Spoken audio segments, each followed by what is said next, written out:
This is my song. Gloire à Jésus. My Savior God to Gloire à Dieu. I pray the Lord.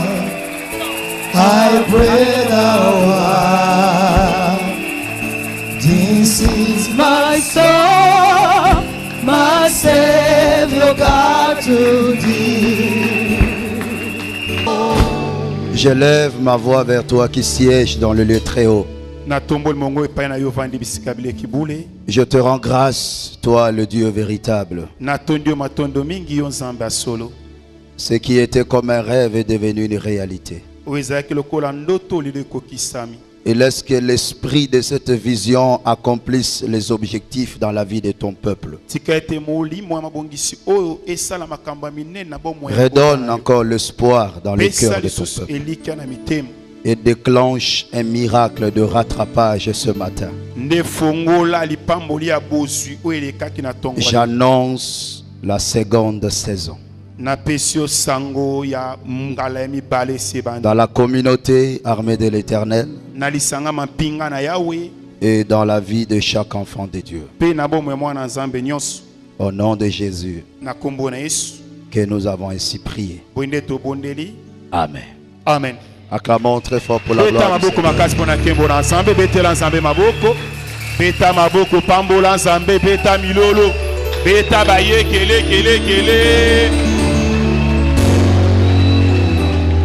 Amen. Amen. Seconde saison. Seconde saison est une révélation que Dieu nous a donnée, qui a pour objectif de vulgariser le message d'espoir. En tant que tout chrétien, nous avons le privilège d'espérer en Dieu. Et dans le parcours de notre vie, l'espoir doit être au quotidien. L'espoir, c'est quoi? L'espoir est une disposition de l'esprit humain qui consiste à l'entente d'un futur meilleur. Vous devez toujours croire que demain sera plus meilleur qu'aujourd'hui. Quelles que soient les conditions auxquelles vous êtes exposés, quelle que soit la réalité de la vie, parce que la vie est semblable à un relief. Il y a de plaines, il y a de cuvettes, il y a de montagnes, il y a des chaînes de montagnes. La vie est comme ça. Mais la Bible déclare la fin d'une chose vaut mieux que son commencement. Pourquoi dois-je espérer? Tout simplement parce que je suis enfant de Dieu. L'espoir émane de notre position vis-à-vis de Dieu. Si nous avons raison à espérer, c'est parce que nous avons une bonne position vis-à-vis de Dieu. David s'exclama un jour, il dit, qui est l'homme pour que l'Éternel pense à lui, pour que l'Éternel se souvienne de lui? Qui est l'homme? Pourquoi il s'exclame? C'est parce qu'il a vu la dimension de l'intervention de Dieu dans la vie de l'homme. Je suis une créature si merveilleuse. Je suis une créature privilégiée. Est-ce que tu peux le déclarer aussi avec moi? Dis avec moi, je suis une créature si merveilleuse. Acclamez pour la gloire du Seigneur. Vous savez, bien aimé dans le Seigneur, si une antilope est poursuivie par un lion, où elle peut crier, elle peut pleurer, le lion le poursuivra et il le mangera, sans pour autant que Dieu intervienne. Parce que c'est la loi de la jungle. Manger ou se faire manger. Mais la Bible me dit, quand un juste crie, l'Éternel l'entend et il le délivre. Voilà le privilège que nous avons. L'antilope crie, Dieu n'intervient pas. Au contraire, il donne la force au lion de le poursuivre davantage. Quand un sorcier te poursuit, tu cries à l'Éternel, il entend et il intervient dans ta vie. Combien de fois Dieu a intervenu quand tu criais? Cela prouve à suffisance que tu es une créature si merveilleuse. Pourquoi désespérer? Pourquoi perdre l'espoir pendant que l'attention de Dieu est sur toi? David a dit, moi, je suis pauvre et indigent, mais l'Éternel pense à moi. Je suis pauvre, je suis indigent, mais l'Éternel pense à moi. Tel que tu es là, tu es l'objet principal de pensée de Dieu. N'essaye même pas de penser un jour que Dieu t'a abandonné, que Dieu ne pense pas à toi. Il dit je suis pauvre, parce qu'on dira dans l'état de la pauvreté c'est comme si Dieu ne s'occupe pas de lui. Mais David a dit, dans mon état de pauvreté, l'Éternel pense à moi. Jésus, Jésus, Jésus, Jésus. L'Éternel pense à toi. Tu es l'objet principal de pensée de Dieu. Laisse-moi vous parler. Je suis à l'introduction de mon message. Au soir de son désespoir, elle entra dans une douche.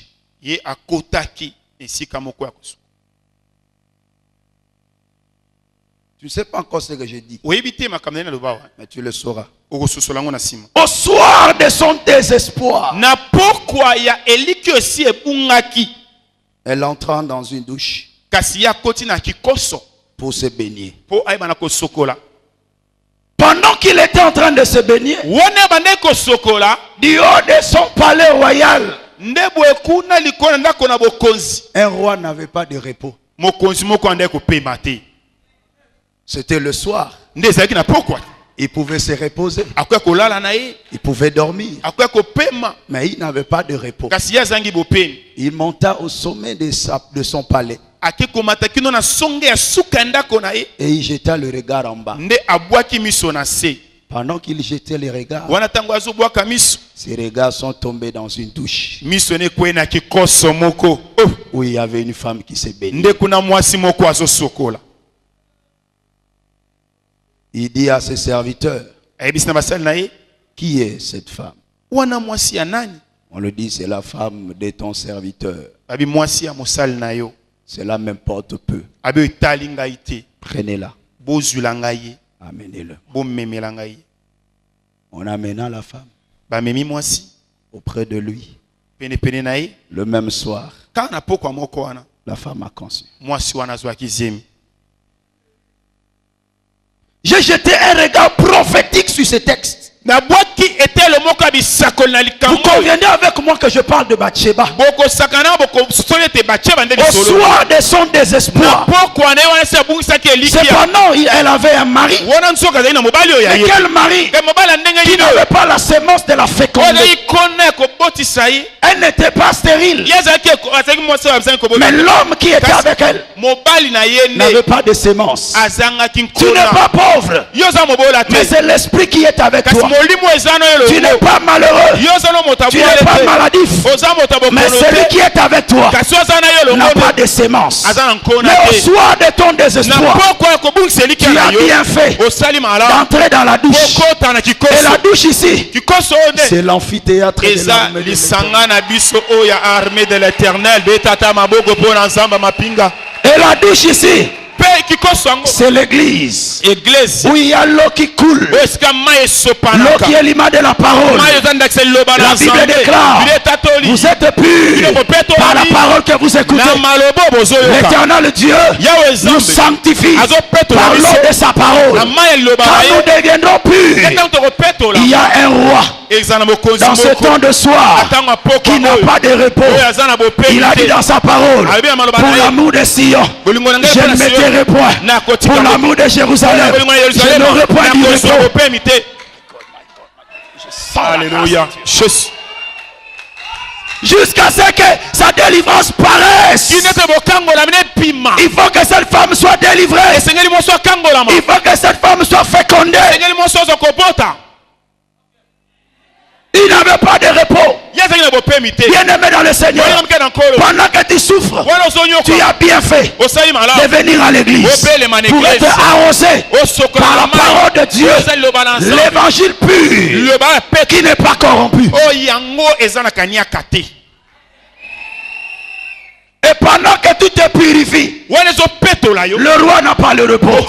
Il dit qu'est-ce qui se passe? Mais c'était le soir. Oh roi, pourquoi tu ne peux pas dormir? Pourquoi tu ne peux pas dormir? Il m'a dit, comment dormirai-je pendant que mon fils, pendant que ma fille est stérile? Pourquoi Dieu doit dormir pendant que toi tu pleures? Pourquoi Dieu doit dormir pendant que toi tu souffres? Il n'a pas de repos jusqu'à ce que ta délivrance paraisse. Et ce matin, ta délivrance paraîtra. La lumière de Dieu s'élève sur nous et la gloire du Père. Mais laisse-moi vous parler de celui qui mange et sorti ce qui se mange. Serrez vos ceintures. Juge chapitre 14. Je vous dis encore, serrez vos ceintures. Et je vous souhaite déjà bon appétit. Vous mangez la nourriture du ciel. My God. Juge chapitre 14. Je prends seulement à partir du verset 10. Le père de Samson descendit chez la femme. Et là, Samson fit un festin. Car c'était la coutume de jeunes gens. Dès qu'on le vit, on invita 30 compagnons qui s'étaient après lui. Samson leur dit, je vais vous proposer une énigme.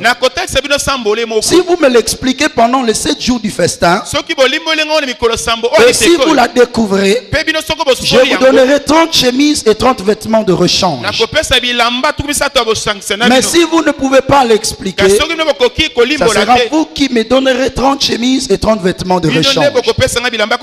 Il lui dit, propose ton énigme et nous l'écouterons. Et il leur dit, de celui qui mange est sorti ce qui se mange, et du fort est sorti le doux.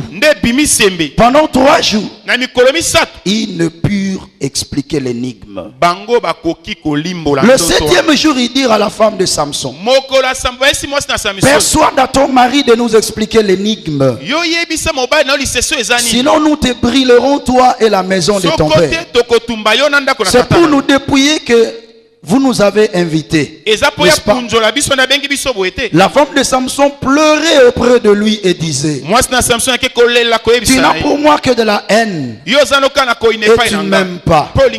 Tu as proposé une énigme aux enfants de mon peuple et tu ne l'as point expliqué.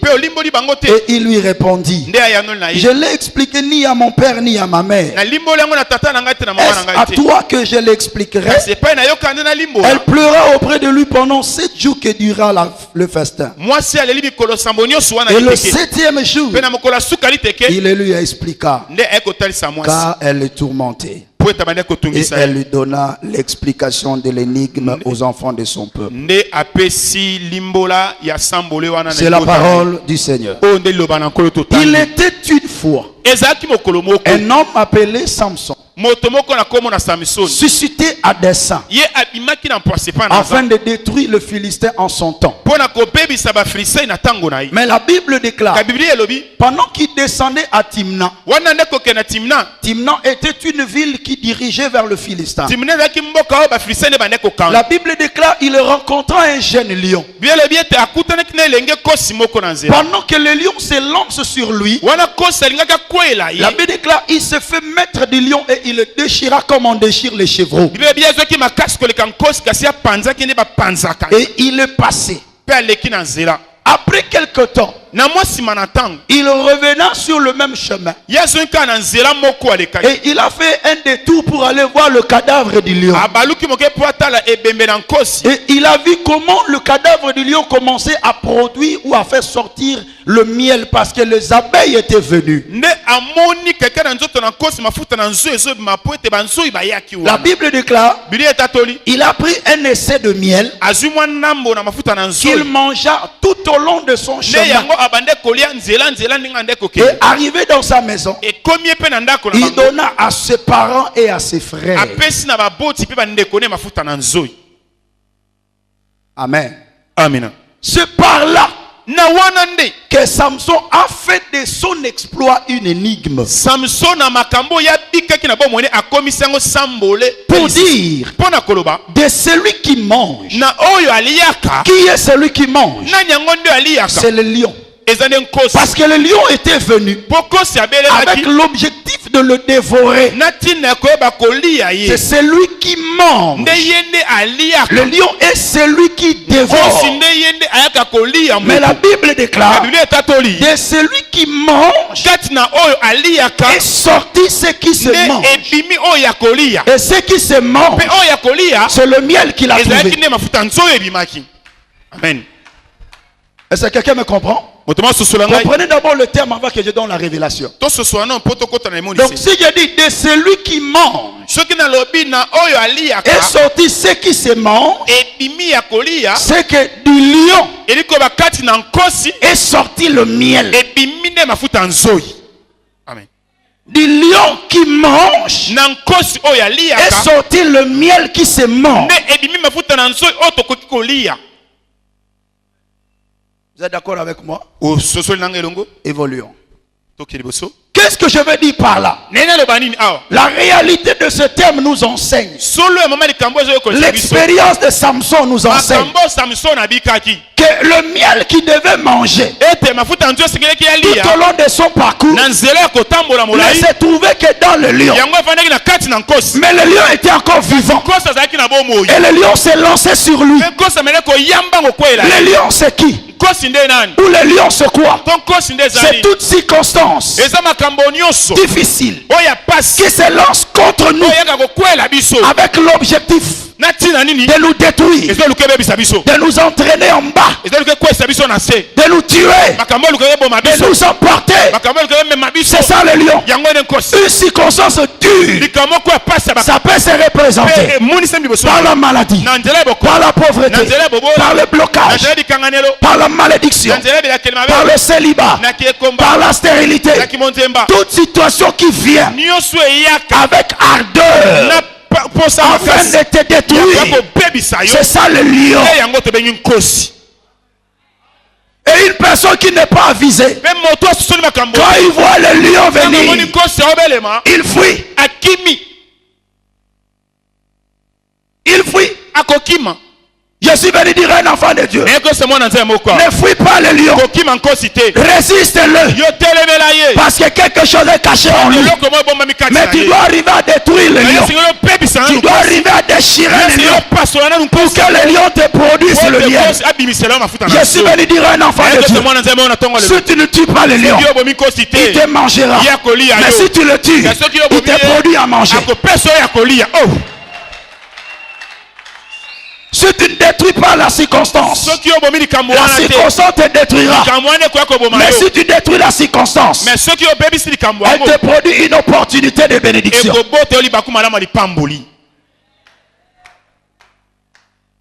De celui qui mange est sorti ce qui se mange. Celui qui ne saura pas tuer le lion mourra de faim. Pourquoi tu souffres? Tout simplement parce que tu n'arrives pas à déchirer les lions. Tu regardes la circonstance et tu fuis. Tu regardes la maladie et tu fuis. Tu regardes la pauvreté et tu fuis. Mais je te dis, résiste, déchire-le. Il te produira quelque chose. Il te produira quelque chose. Alléluia. Amen. C'est le principe de la jungle. Manger ou se faire manger. Tout dépend de toi. Je suis venu réveiller ton esprit. Je suis venu te redonner encore l'espoir. Toi qui perds l'espoir devant les grandes difficultés. Je suis venu te dire, ne fuis pas. Résiste-le. Quelque chose est caché dedans. Quelque chose va sortir de cette souffrance. Je prophétise sur toi. De tes détresses, de tes souffrances, sortira une grande bénédiction. Sortira une grande bénédiction. Sortira une grande bénédiction. De ta pauvreté sortira une richesse. De ton célibat sortira un mariage. De ta stérilité sortira une fécondité. Tout dépend de ta manière de la déchirer. Tout dépend de la manière de le détruire. Je suis venu parler à un enfant de Dieu. La Bible nous dit dans 1 Corinthiens au chapitre 10 verset 13, aucune circonstance qui vous est survenue qui n'a été humaine. Mais Dieu qui est fidèle ne permettra point que vous soyez tentés au-delà de vos forces. Mais avec la tentation, il prépara aussi le moyen d'en sortir. Je suis venu dire à un enfant de Dieu, si Samson n'avait pas la force supérieure au lion, Dieu n'allait pas envoyer les lions. Écoutez ce que je vais te dire. Je répète encore. Si Samson n'avait pas la force supérieure au lion, Dieu n'allait pas envoyer le lion. Je prophétise sur toi. La difficulté qui est devant toi, en toi, tu as une force supérieure pour détruire la difficulté. My God. Dieu ne peut pas permettre que tu sois combattu et que cette situation t'emporte. Ce qui Samson azalaki na makasi koleka nkosi te, Nzambe atinda ta moloko. Amen. Mais ce qui Nzambe atindi lion, c'est parce qu'ayebi que na kati ya Samson makasi eza kati na ye eleki lion. Olela po ani. Tout le temps tu dis, oyanga pena eleki, batuba nyoko mana bango meyanga eleki. Ne le dis plus parce que c'est par ignorance que tu le dis. C'est par ignorance que tu le dis. Mais je suis venu te dire, en toi, Dieu a mis une force qui est supérieure au problème qui t'arrive. Robo sakarabaduko. Mekayabashinde bedego. Alléluia. Amen. C'est parce que miyebite. Amen. Mutua miyebi a comprendre le rôle langai que makasu ezakati na ye et leki difficulté yelié. Amen. Bien de Nzamba zobate. Nzamba fidèle. Ce qui passe comme une vie na yo. Bokasu ezakati na yo et leki passe wana. Problème na yo ne oso comprendre te. Kezana makasi mokati na yo o l'équipe passe zo la yo betata maboko pona Nzambe pambola Nzamba bolingo yo.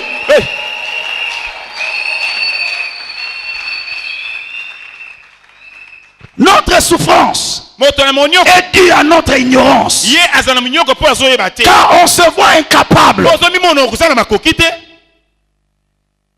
On regarde le problème, on se regarde, on se dit je ne peux pas. Enlève cette phrase. Tu peux. Dis avec moi, je peux. Dis ensemble avec moi, je peux. La souffrance qui t'arrive n'est pas supérieure à ta force. Voilà pourquoi Dieu a dit à Gédéon, va avec la force que tu as. Gédéon regarde l'ampleur des combats. Il s'est dit, je suis un enfant.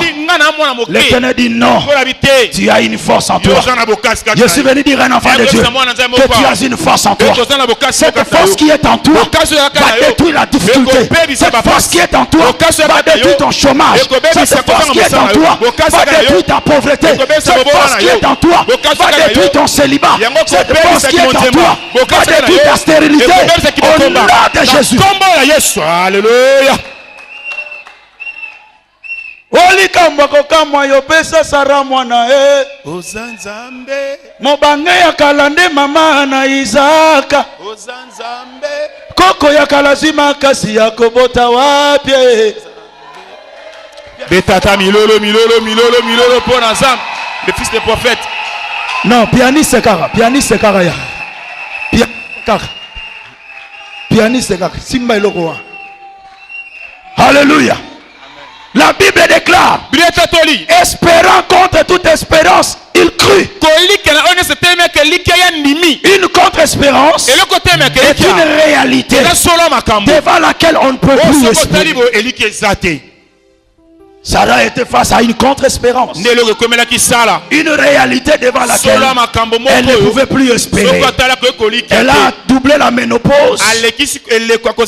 Elle a perdu les sentiments sexuels. Et son mari était devenu vieux. C'est une contre-espérance. Mais espérant contre toute espérance, elle n'a pas regardé que son corps était déjà usé, mais elle crut à la fidélité de celui qui a fait la promesse. Celui qui a fait la promesse est fidèle. Celui qui a fait la promesse est fidèle. Celui qui a fait la promesse est fidèle. Celui qui a fait la promesse est fidèle.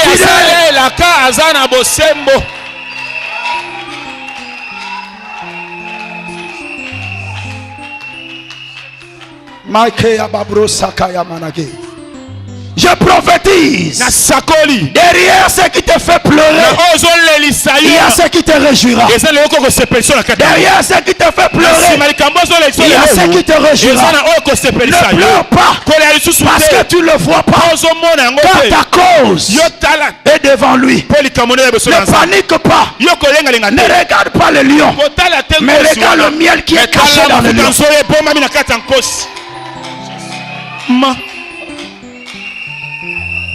Ne regarde pas les lions. Un trésor est caché dedans. Quelque chose est caché dedans. Quelque chose est caché dedans. Quelque chose est caché dedans. Même si tu ne le vois pas, mais ta cause est devant lui. Vous avez appris le laboureur et ses enfants. Aujourd'hui, je vous apprends. N'interprète pas. Le prédicateur et ses fidèles. Priez, prenez de la peine. N'interprète pas. Priez, prenez de la peine. C'est la foi qui manque le moins. Un jeune prédicateur attend son enlèvement prochain. Fit réunir dans l'amphithéâtre de l'armée de l'Éternel le peuple de Dieu, et leur parlant avec témoin le Saint-Esprit. Gardez-vous, leur dit-il, de fuir devant les combats qui vous arrivent. Gardez-vous, leur dit-il, de fuir devant le chômage qui vous arrive. Gardez-vous, leur dit-il, de fuir la stérilité qui vous arrive. Car un trésor est caché dedans. Un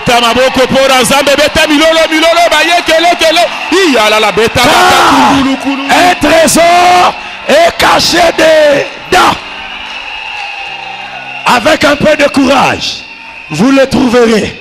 Fuyez, bêchez, combattez, surmontez. Ne laissez nulle place où le diable entraîne votre foi. Ne laissez nulle place où le diable fasse faillir votre foi. Parce que vous n'êtes pas seul. Dieu est avec vous. Avec Dieu, nous ferons des exploits. Alléluia.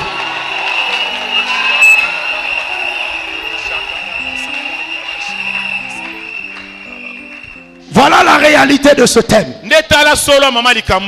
De celui qui mange est sorti ce qui se mange. De la souffrance est sorti une bénédiction. Premier point.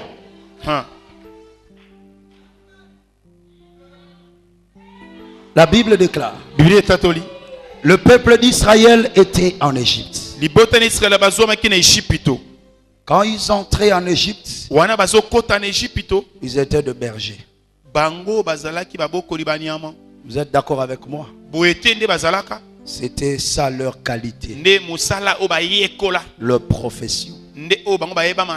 Ils étaient de bergers.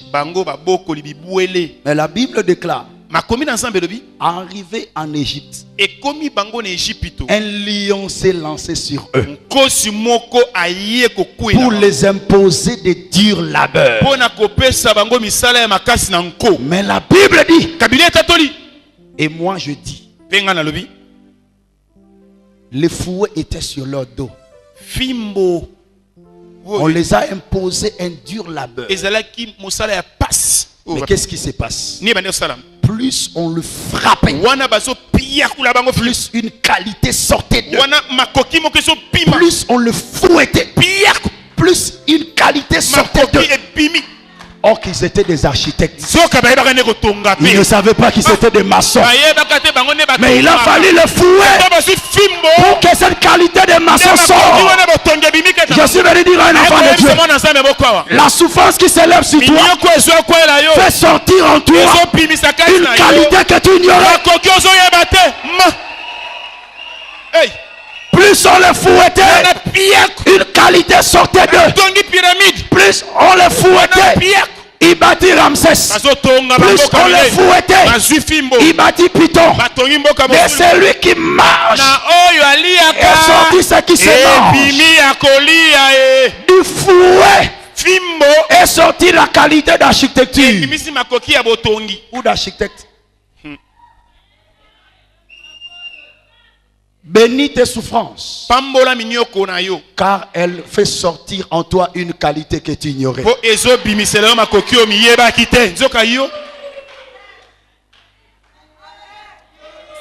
Alléluia. Amen. Vous savez quoi? Dieu a mis en nous des qualités, mais que nous ne connaissons pas. Mais pour faire ressortir ces qualités, il permet que la souffrance vienne.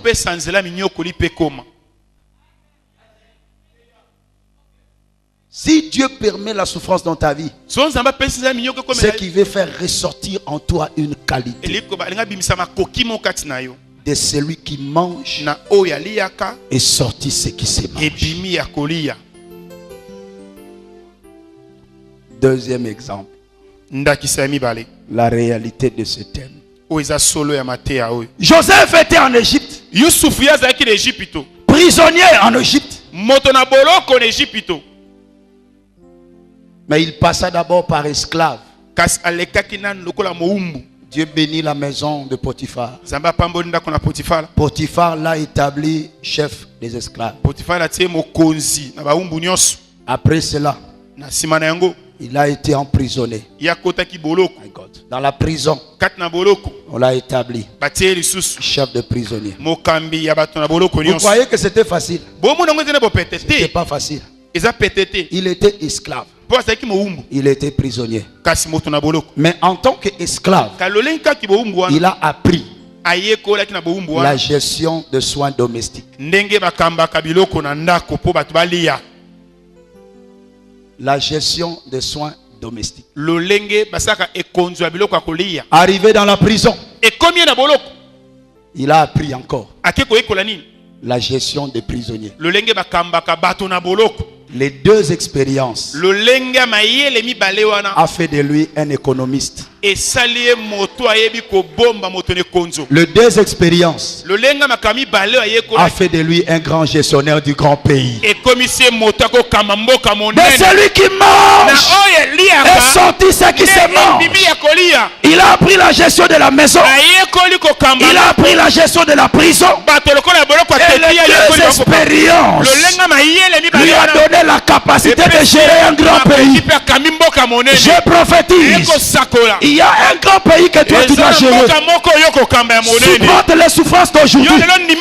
Les souffrances d'aujourd'hui te donnent les qualités de la gestion de demain. Tu es un grand responsable. Des choses dures sont faites pour des hommes durs.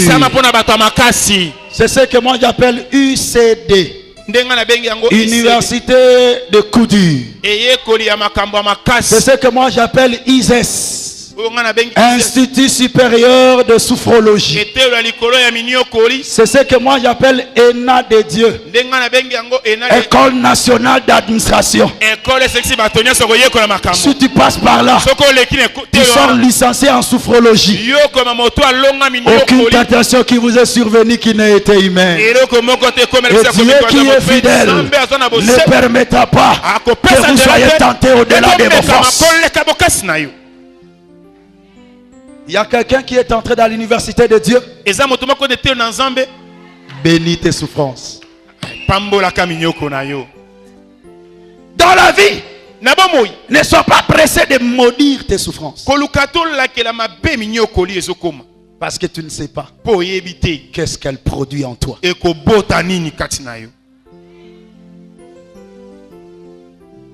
Fais de ta souffrance quelque chose de très positif.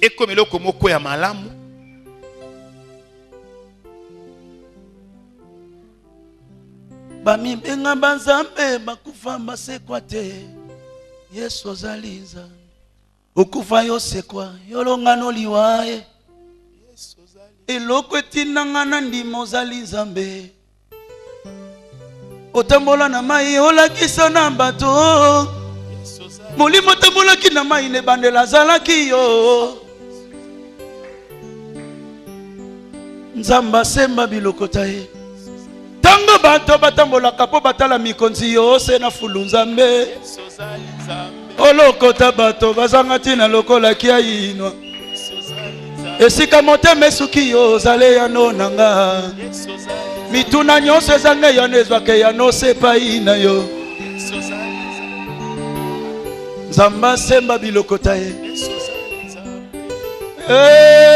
nzambe na bomo usikwisa tabita yo nzambe na bomo lisiko na lazalo kolo nzambe na ngai.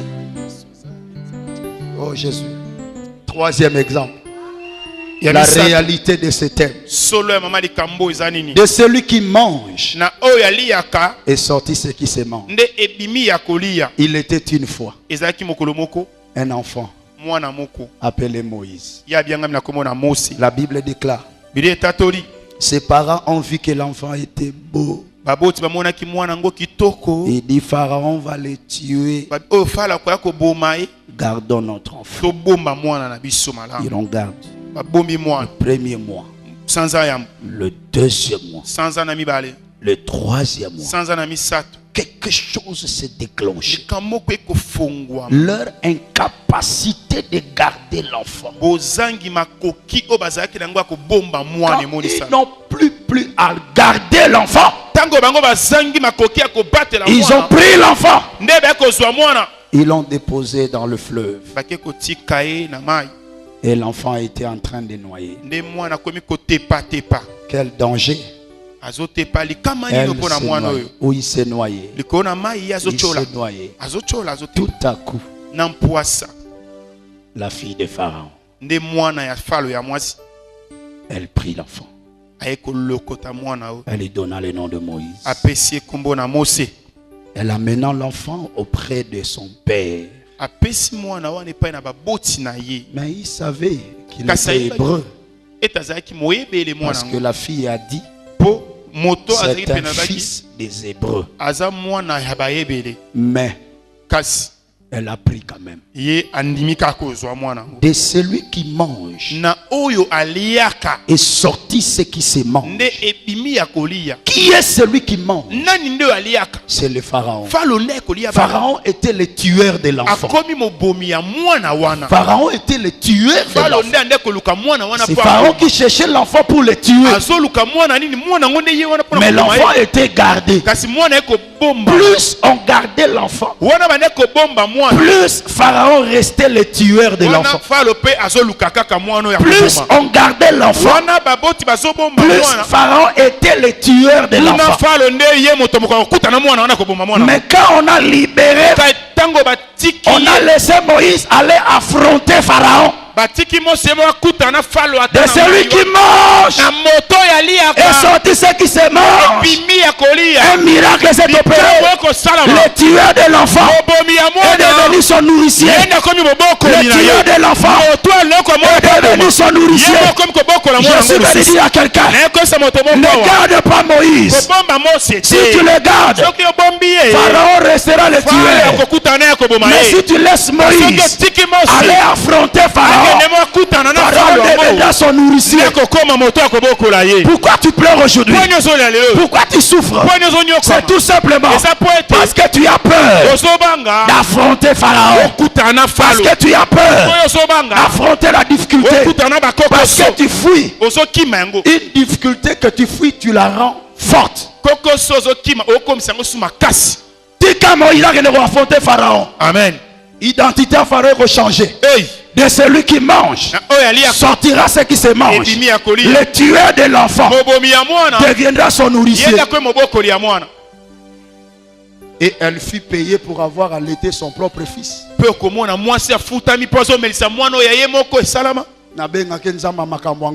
Amen. Amen.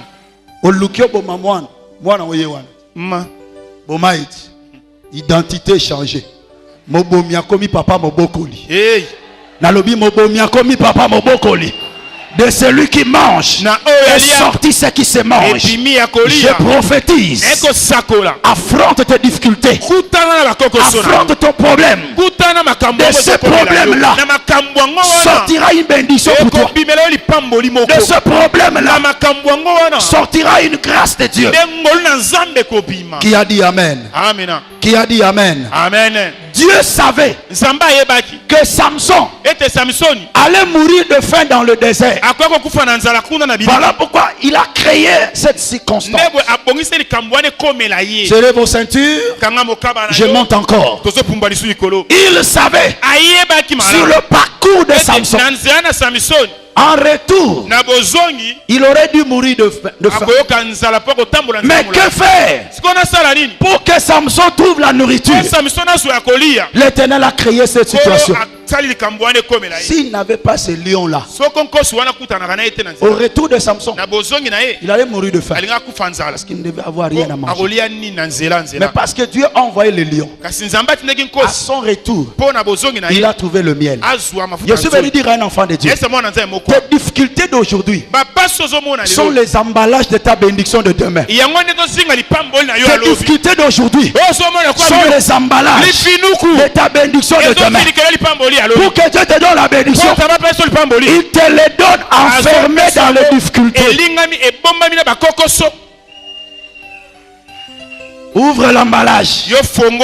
Un trésor est caché dedans. Tu pleures parce que tu ne vois rien. Mais dans cet emballage-là, la difficulté est ça l'emballage. Mais si tu déchires, tu trouves une bénédiction. C'est le mystère de Liboké. Je suis venu vous annoncer le mystère de Liboké. Le Liboké paraît bizarre. On le brûle au feu. C'est tout noir. Quand on veut toucher, on se salit le main. C'est ça la difficulté. Elle se présente comme un liboké. C'est bizarre. Il n'a pas de forme. Rien pour nous attirer. Quand on les touche, on se salit le main. C'est ça le problème qui t'arrive. C'est ça ta stérilité. Ça paraît bizarre. C'est ça ton problème. Ça paraît bizarre. Mais aie le courage. Ouvre-le. Ouvre-le. Ouvre-le. Non, ouvre-le. Dis à ton frère, ouvre-le. Ah, je ne vous sens pas. Dis, ouvre-le. Ouvre-le. Il y a une bonne sauce à l'intérieur. Il y a une bonne sauce à l'intérieur. Il y a une bonne sauce à l'intérieur. Le problème c'est quoi? On met le liboke ici, mais toi tu pleures de faim.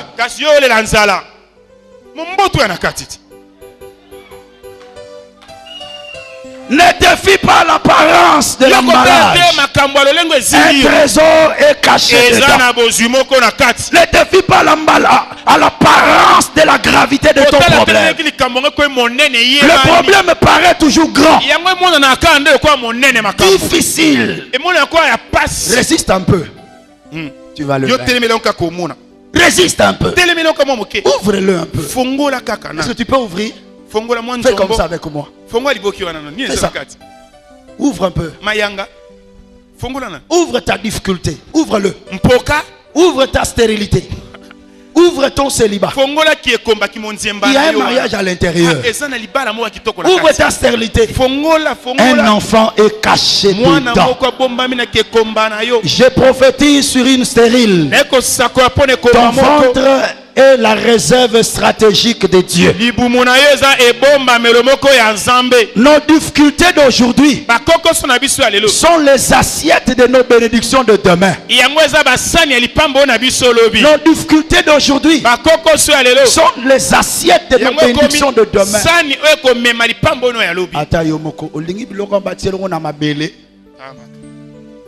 La nature elle-même ne vous enseigne-t-elle pas qu'une bonne maman, avant de donner la nourriture aux enfants, elle doit commencer d'abord par la préparer. Et après avoir préparé, elle va mettre sur l'assiette.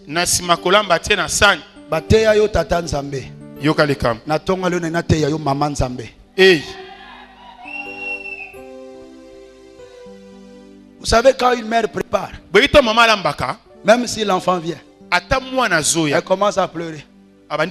Maman